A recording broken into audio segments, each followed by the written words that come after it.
For a CBS special presentation. The following program will present ideas that may be contrary to your present beliefs. Tonight, we will examine close encounters of the fourth kind, where witnesses have not only had personal contact with extraterrestrial life forms, but were also detained by them. The recreations of aliens and their spacecraft are based upon a composite of testimonies and research. Interviews from around the world have described two basic kinds of aliens: the small grays with large eyes and heads, and the Nordic types, blonde, tall, muscular humanoids. The reenactments you are about to see were experienced by people whose lives had been altered forever.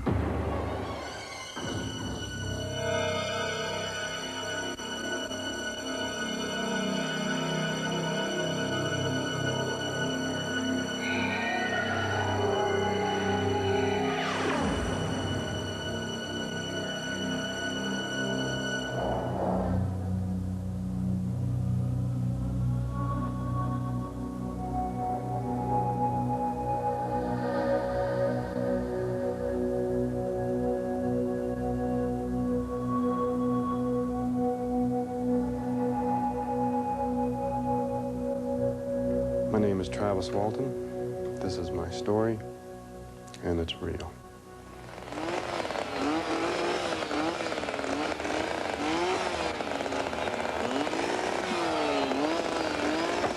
Meet Travis Walton, a man who is about to take a unique and terrifying journey. A journey to the other side of his belief system. All of his notions of reality will be called into question. But right now, what Travis has on his mind is very much of this world. His best friend, Mike Rogers' young sister, has stolen his heart. I'm gonna ask her. Gonna ask who? Dana. Ask her what? Yes. Let's get off this hill! To marry me. Great. Makes my day. Mike. What's your problem? She's too young. You got your whole life to get married. Don't rush it. I love her. Yeah, that just solves everything, doesn't it, Travis?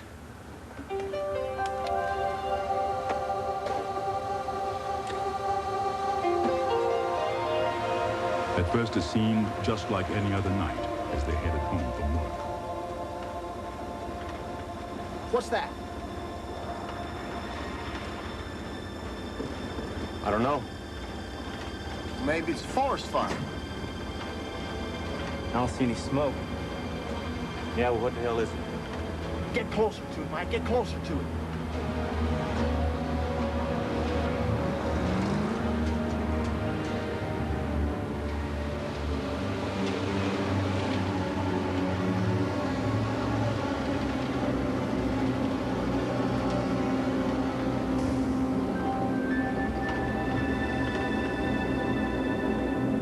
What we saw was not that far away. I mean, we could see this thing. It was clear, it was distinct. It wasn't just a point of light in the sky or anything like this. This was very close. You could have thrown a rock and hit it. I was scared, but like everyone there, but I got out and went towards it. It might have been a foolish thing, but I was thinking this thing might take off, you know. I just wanted to get a closer look. I figured this would vanish. Travis! Get back in here!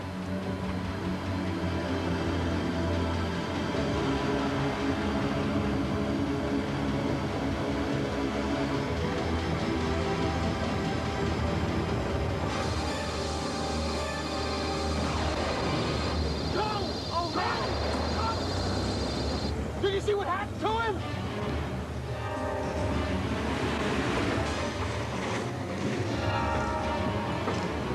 They killed him! They're gonna kill us too! Shut up! Bobby, just shut up! We gotta go back. No way, Mike! Are you crazy?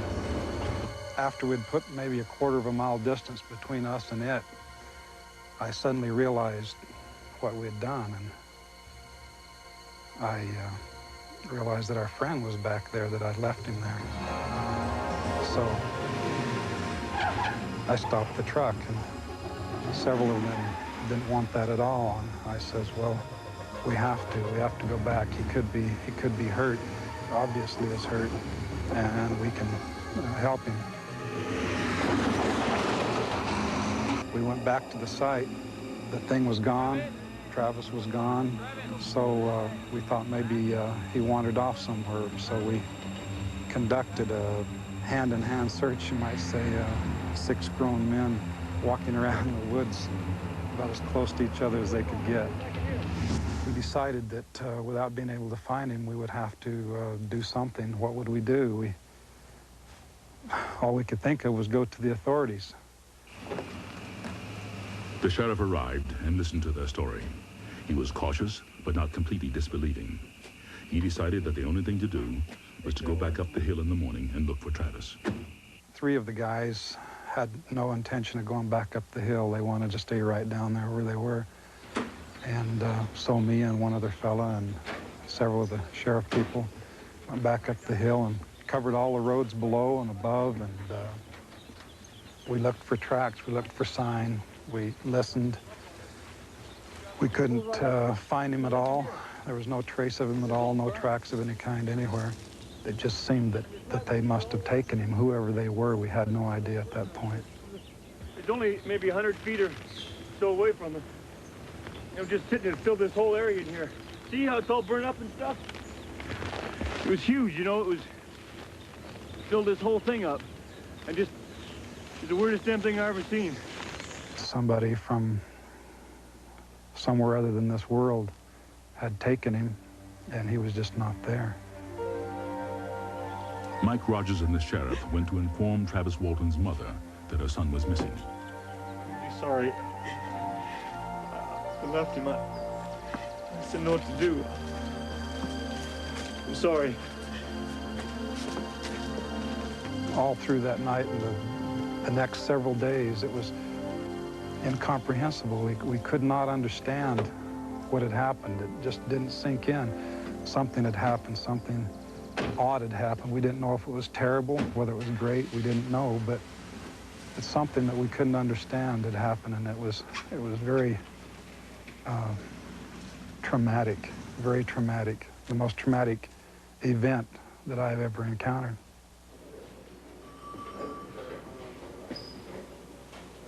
The sheriff from Holbrook suspected that the men had murdered Travis and buried his body in the woods, and that they were using the UFO story as an alibi. He wanted some answers and wasn't going to give up until he got them.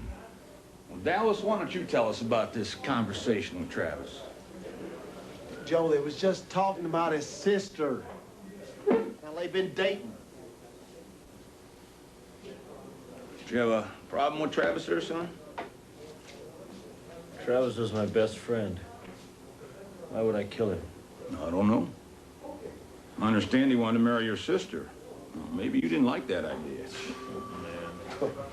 If you boys are all telling the truth, why not take a lie detector test? It's fine with me. Hell yeah, I'll do it. Well, good. We'll get to the bottom of this yet. Visitors from the unknown will continue. Visitors from the unknown. The examiner gave an official report. Your name, Mike Rogers. They told Mike Rogers it was the first time the polygraph examiner had such a large number of subjects to work with regarding the same event, and actually used the word proof in his report. He said his findings positively proved the men did see something that they believed was a UFO. No. Did you see spacecraft? Yes, I did.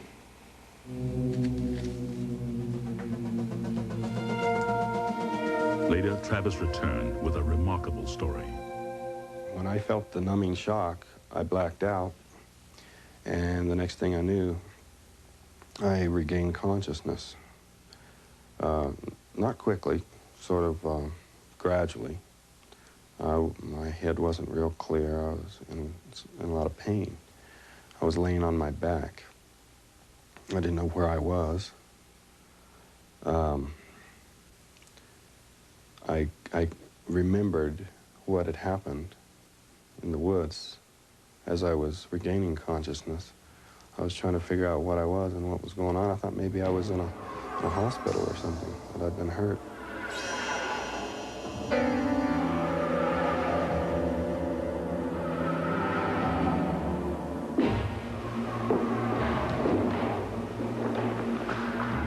When I was standing in front of those things that were coming towards me, and they stopped there and they stood there looking at me, these huge eyes just seemed to just look right through me. I didn't get any impression of emotion. It was a very detached sort of just observing sort of thing, but it seemed like they could see everything I was thinking and feeling. Very disturbing feeling to feel so exposed. These huge eyes looked at me, and when they'd blink, and on an eye that big, the eyelid just slid down and opened like a window opening and shutting, and it just had the strangest sort of feeling. I couldn't bear their gaze.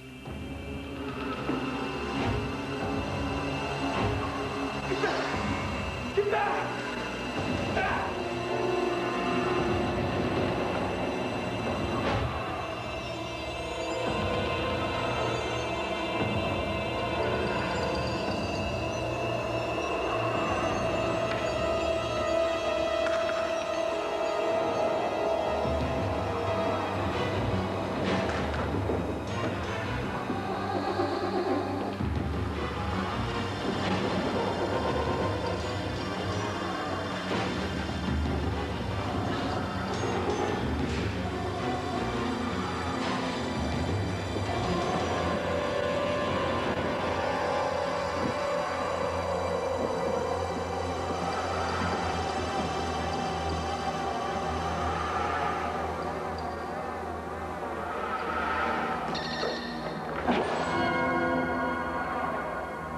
There was a lever there, and when I moved that, the star pattern appeared to move.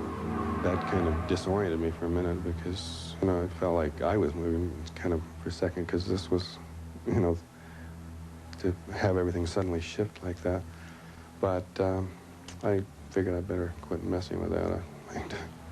I had by that time surmised that I was in some sort of craft and connected it to what had happened before, and figured I might crash this thing or something.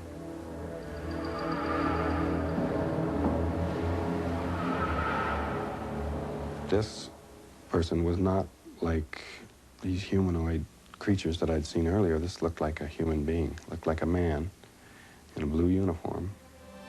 I went up to him thinking, that I was being rescued, that I was being saved, that this was a person, I started asking all kinds of questions.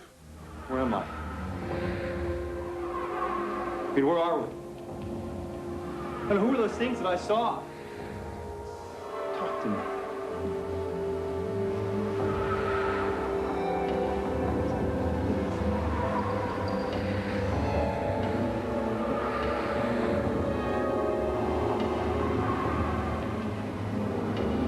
When that door opened, there was an inrush of air, and it felt like fresher and cooler than where I'd been.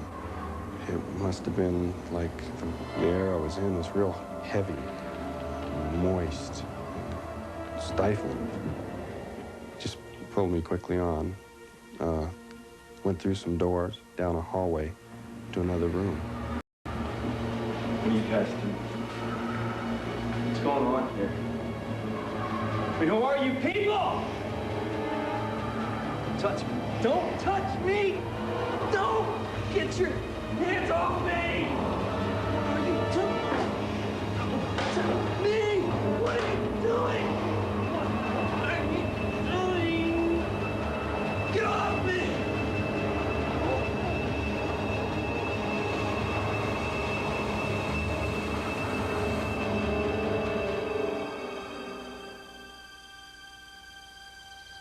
Five days had passed before Travis returned. He was asked to take a lie detector test. He too passed. Little did he know that this event would cast a shadow over the rest of his life. Many believe he is a man of courage, while others accuse him of being a liar.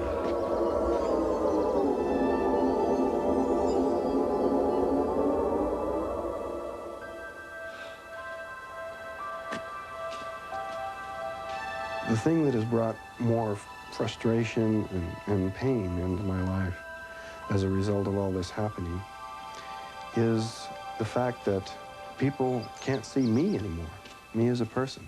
I get a feeling of invisibility because of this thing. Every contact I have with people is covered by, is filtered through the distorting lens of something that just happened to me 15 years ago. And it is something that just happened to me. I didn't do anything special or heroic. I'm not a hero or a celebrity any more than I'm a deceiving rascal or a crackpot space cadet sort of person. I would like to be seen as myself, rather than in terms of this thing that just happened to me. It could have happened to anyone.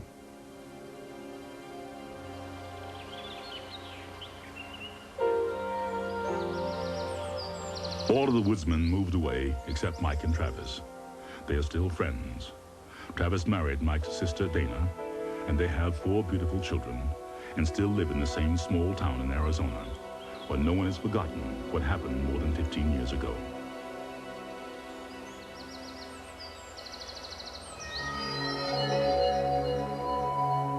Visitors from the Unknown will continue.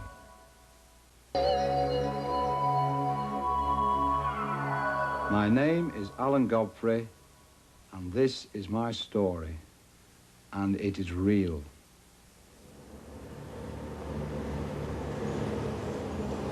Meet Alan Godfrey, a British police officer in the West Yorkshire Metropolitan Police Force.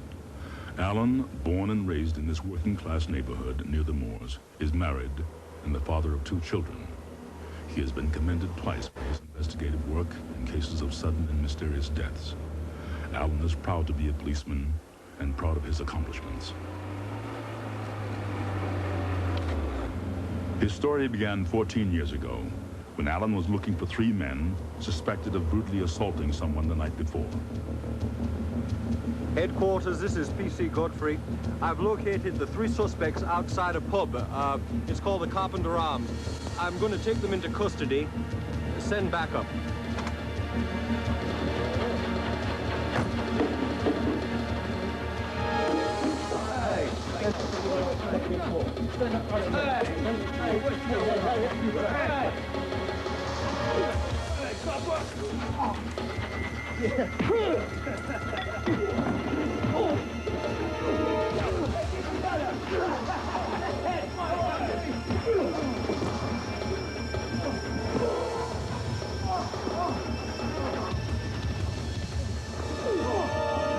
I was kicked in the groin area,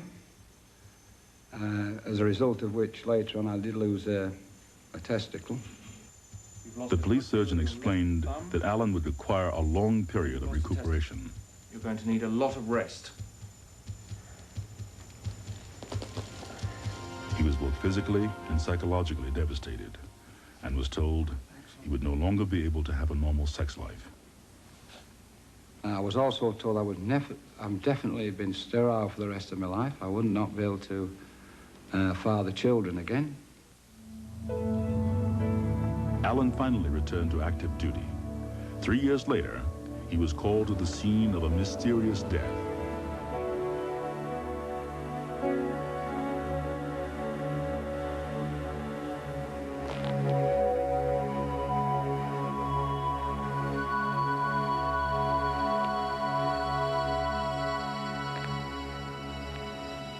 Looks like we got a murder on our hands.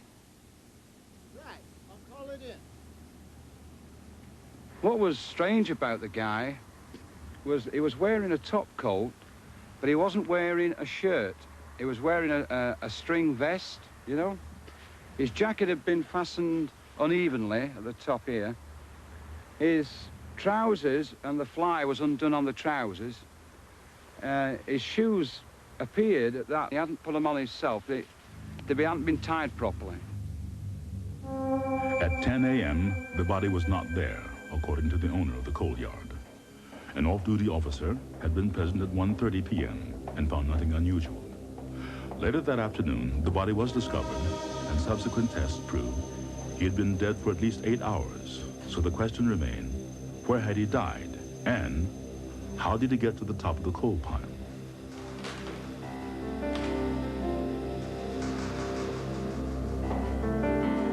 Say this guy died of shock. Where the hell are these burn marks from? There was a strange substance on the back of the dead man's neck, which the forensic pathologist proceeded to analyze. The guy, although he died of a heart attack, the heart attack had been brought on by something that really, really terrified him.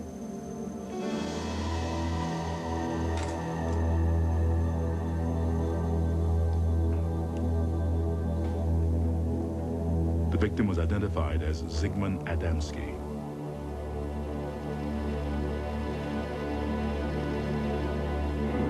The coroner wanted the police to ascertain why this guy had turned up some 30 or 40 miles from his home, where he'd been for 6 days, where the burn marks had come from.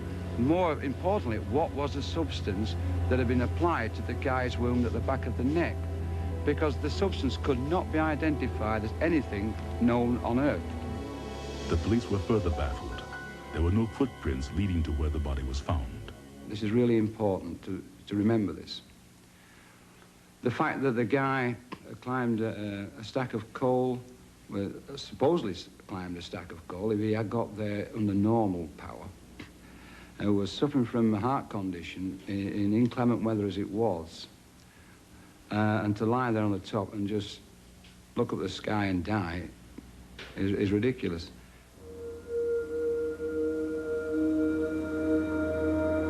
With the Adamski death still nagging at him, Alan encountered something even more extraordinary. I was on patrol in my police car, and we'd been getting strange, unusual calls from members of the public about a herd of cows that were kept appearing and disappearing on a local council estate. We went up there and had a look, and there was nothing. You know, there's no trace of these cows. There was no sign of them. You know, cows leave trademarks. We all know this. So it was rather unusual that these cows couldn't be found. Headquarters, this is PC Alan Godfrey. I'm going up to Council Estate to check on the cows. Over.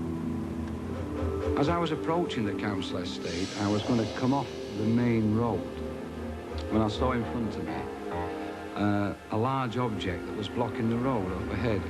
I put my warning flashing lights on, the blue flashing lights on. My first reaction was that it was a double-decker bus that had gone skidded sideways, or whatever. There was something blocking the road. So I instinctively drove towards it. As I was approaching the object, it was a sight that really I wasn't expecting to see, you know. I mean, there was an object that was hovering. It wasn't actually on the ground. It was actually hovering over the ground, about 5 feet. This in itself, you know, is a bit strange to say the least. Hello. Headquarters, this is PC Alan Godfrey. I need assistance. I tried the car radio, it wouldn't work. I tried my personal radio. PC Alan Godfrey. Nobody would answer me on the radio. It was completely dead.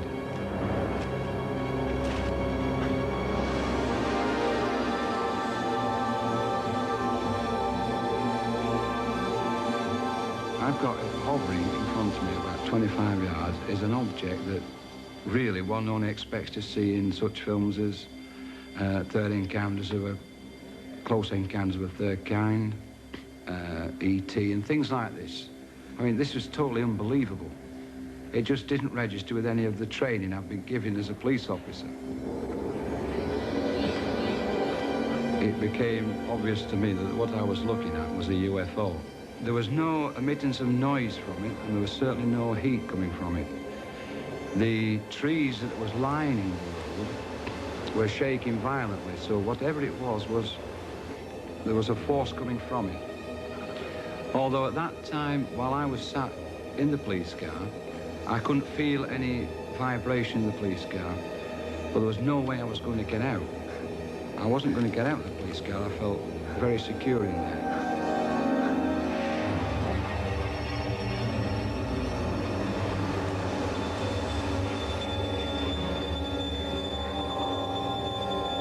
And then a very strange thing occurred. Suddenly, there was a jump in time.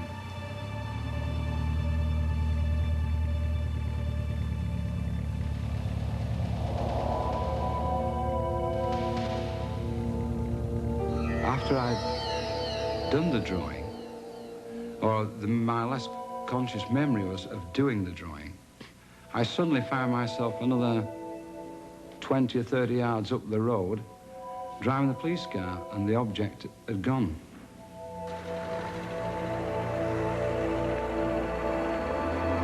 Alan realized that 20 minutes had passed, and he could not remember what had happened. He turned the car around and went back to where he had seen the UFO. I was a bit gobsmacked at this.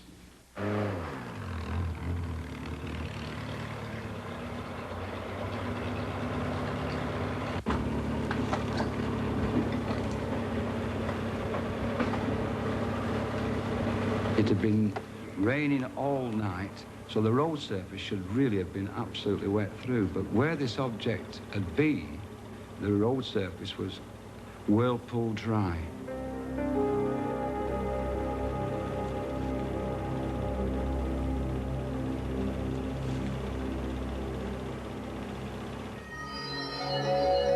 Visitors from the unknown will continue.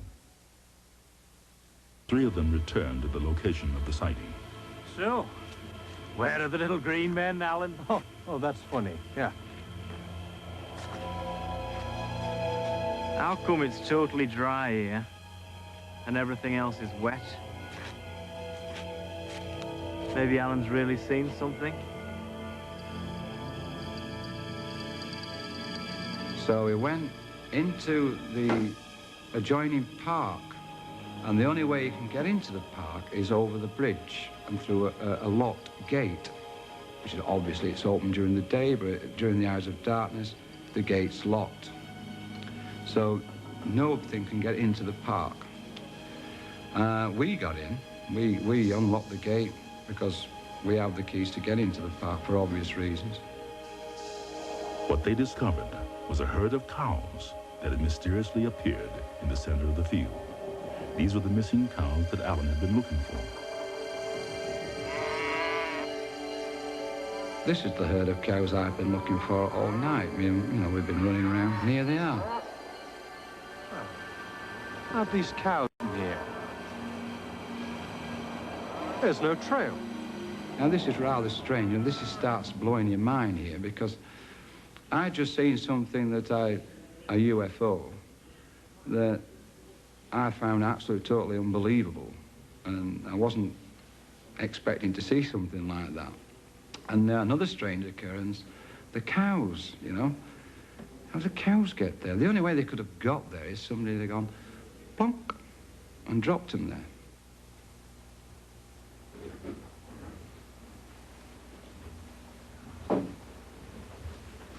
Although Alan's fellow officers did not take the incident seriously, an inspector reminded him that it was official procedure to report the incident to the divisional headquarters in Halifax. The object was reported by 3 other police officers 12 miles from here, and 2 more in Lancashire County. The teasing stopped. For the next 12 months, everything went back to normal. Then, an investigative reporter realized that the PC Alan Godfrey of the Adamski case was the PC Alan Godfrey of the UFO case. The reporter suggested Adamski was the victim of a UFO abduction. The story hit the front page of a national newspaper with Alan as the link between the 2 mysterious incidents. The spotlight was on Alan, and he and his family and superior officers were not at all happy about it. Crikey. Whenever Alan testified in court, his credibility was ridiculed because of his UFO report. His superiors attempted to humiliate him. They wanted him to resign from the force. They even took his police car from him and replaced it with a bicycle. Meanwhile, a friend who had also experienced a UFO sighting convinced Alan to undergo hypnotic regression. The hope was to discover what had occurred during the missing 20 minutes. This regression helped him.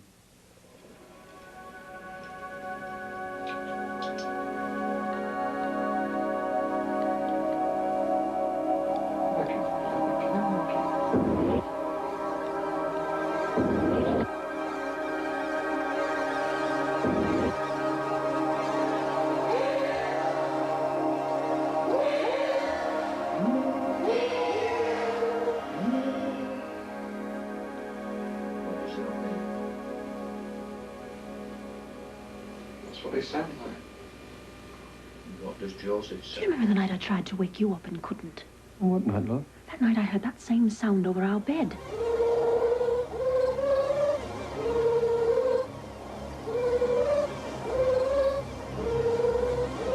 I tried to wake Alan up, but he was in such a deep sleep I couldn't wake him. Finally, the noise went away. The next morning, Alan and I made love for the first time since he was beaten up. And then I became pregnant. Well, all I want to know is how did my wife get pregnant if I'm unable to father children? I mean, maybe she's been fooling around, huh? I don't know how it happened, Alan. But your condition has completely been reversed. This test shows you're fertile. Back to normal.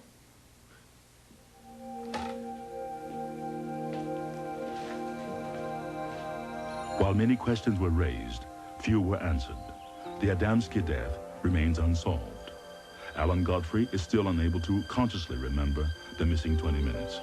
Although Alan no longer serves in the police force he was so proud of, the thought persists that the visitors did serve some positive function in his life. He is extremely grateful to have recovered, and especially to have had another child.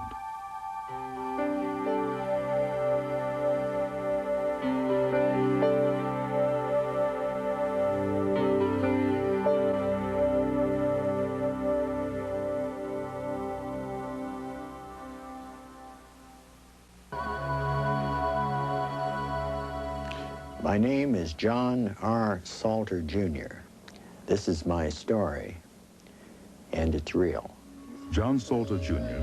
is the head of Indian Studies at the University of North Dakota and holds a master's degree in sociology. The son of a Native American and a second-generation Scot, he was a human rights activist who fought for civil rights throughout the Deep South. He was also director of Catholic social justice activities for the Rochester, New York Diocese. He has been honored with numerous awards, among them the Martin Luther King Jr. Award, presented by the governor of North Dakota. But all of his knowledge and experience could not explain what was about to happen to him this day.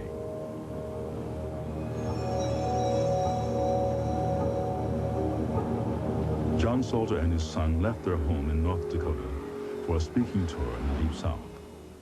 My then 23-year-old son and I took off, pointed toward Mississippi and New Orleans.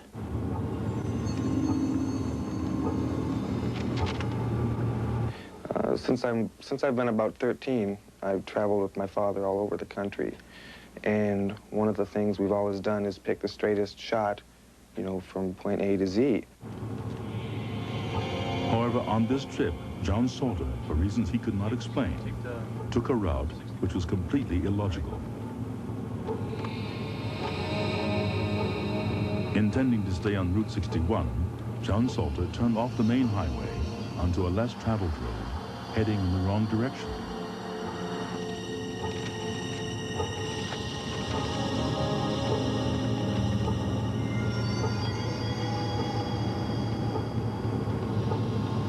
At around that very point, both my son and I were hit gently by double amnesia. For the next more than 60 miles, we remembered nothing.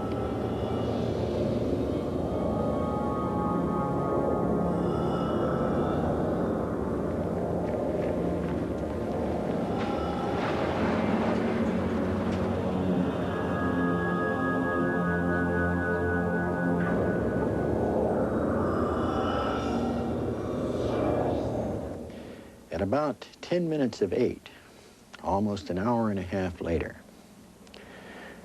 we emerged from the double amnesia. It was dark. I was going down a hill.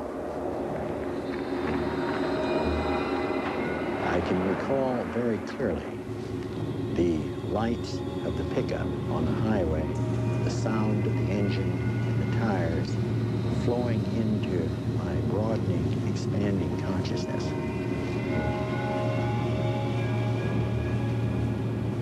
Check the map. We're turned around heading towards Madison. But that's impossible. How did we get here? I don't know. Been off course for over an hour. I can't remember anything. Neither can I. That evening, you know, when we stopped in Bettendorf and we went to that restaurant, there were several police officers, several men wearing hats with FBI labels on them, like they had been part of some kind of search team or something. And I remember feeling incredibly guilty, as if we were a couple of bank robbers or outlaws. And we hadn't done anything wrong, of course. You know, we don't even go over 55. What's happening to us? I don't know. How could we both not remember anything for over an hour? Dad, why are we whispering? Why do we feel like we did something wrong?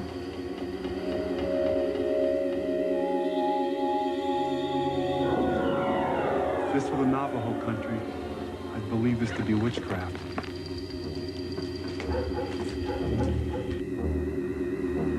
We drove down the highway, and we were listening to music and kind of talking quietly. And then we saw the light coming towards us. It was glittering, it was shining, it came towards us. It was unusual, it was fast, and it had my complete attention. I couldn't look at anything else.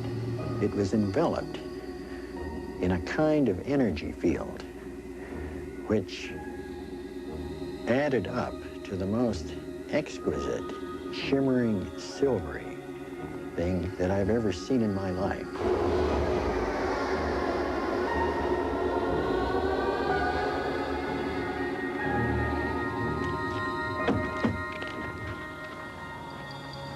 Dad, that was a UFO, wasn't it? What else could it have been? Remember Betty and Barney Hill? No. Well, they were a real responsible couple. They were picked up by a UFO and didn't even know it. Do you think we were picked up? I don't know, son.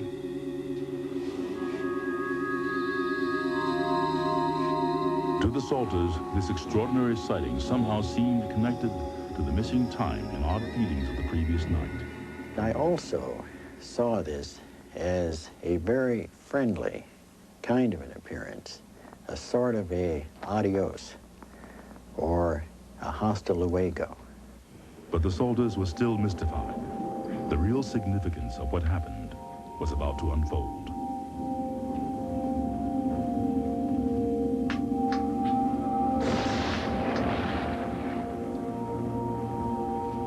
Dad, I feel like something really strange has happened to us. I feel that way, too. I know this sounds weird, but I wish they'd come visit us again.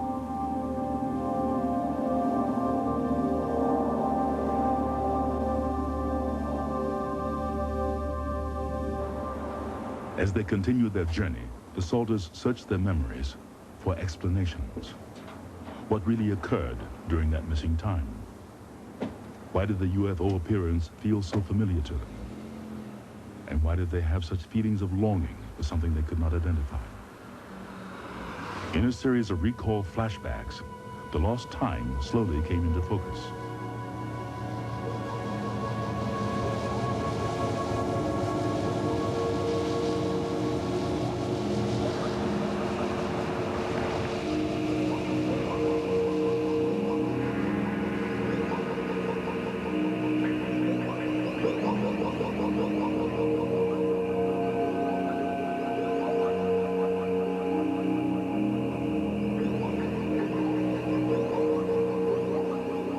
I recall thinking to myself, they look like children.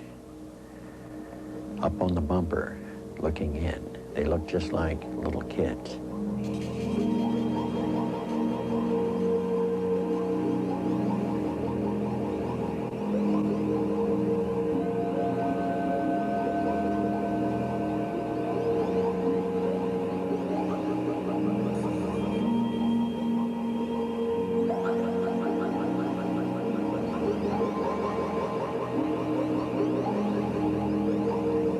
Standing in the shadows was another humanoid.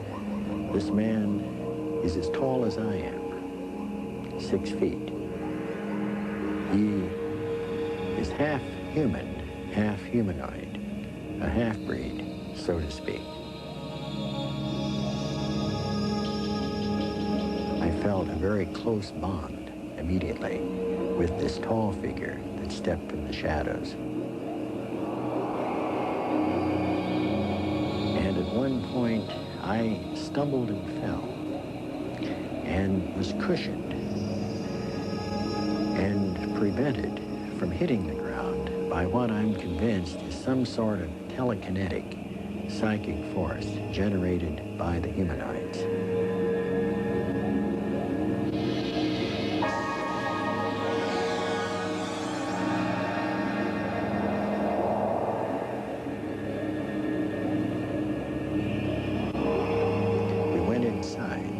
Into a small room with curved walls. The atmosphere was rather Spartan in nature.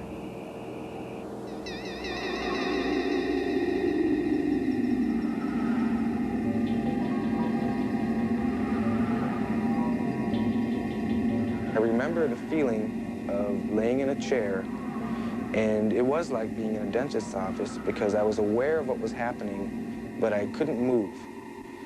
I couldn't move my face, I couldn't move my body. I wasn't strapped down, but I was immobilized in some way.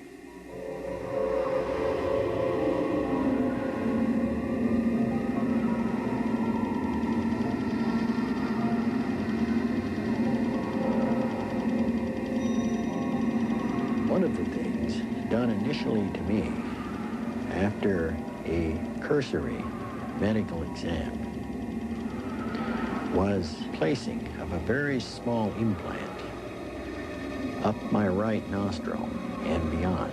This was a painless procedure, and we believe that it affects the pituitary gland, one of the endocrine glands. Immediately after that, an injection was made in the vicinity of the thyroid gland, another endocrine gland. And following that, there was a massive injection into the upper central chest, the thymus gland.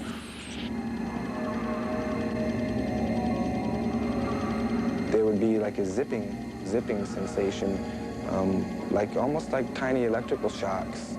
I've talked to people who've had tattoos, and they've described that as being similar. My feeling was one of great friendliness, very much at ease. Everyone, all through this experience, was very pleasant. In the months that followed, John Salter began to notice changes to his body. His fingernails, which he normally clipped every 3 weeks, had to be clipped once a week. His hair began growing more rapidly. His sparse eyebrows began to thicken, and his facial wrinkles began to disappear. I now had developed a very strong need for protein, meat and fish. At the same time, an odd craving for things like green peas. A 25-year-old scar suddenly faded. Salter had very little body hair, but now found it growing all over his body. Before the UFO encounter, Salter smoked a pound of pipe tobacco a week. I smoked like an Arizona smelter. But in the middle of May, 1989, I stood in my office and realized that I had gone 24 hours without smoking anything. And I stopped smoking and have remained a non-smoker without suffering a single physical or psychological twinge. No twinges of any kind. I recall that we walked through the woods, downhill, back to the pickup, and I felt an extraordinary sense of sadness at the fact that we were parting. There is no way that I can adequately describe the intense sadness that I felt. And then the message came that we will all see one another again in another place, in another time.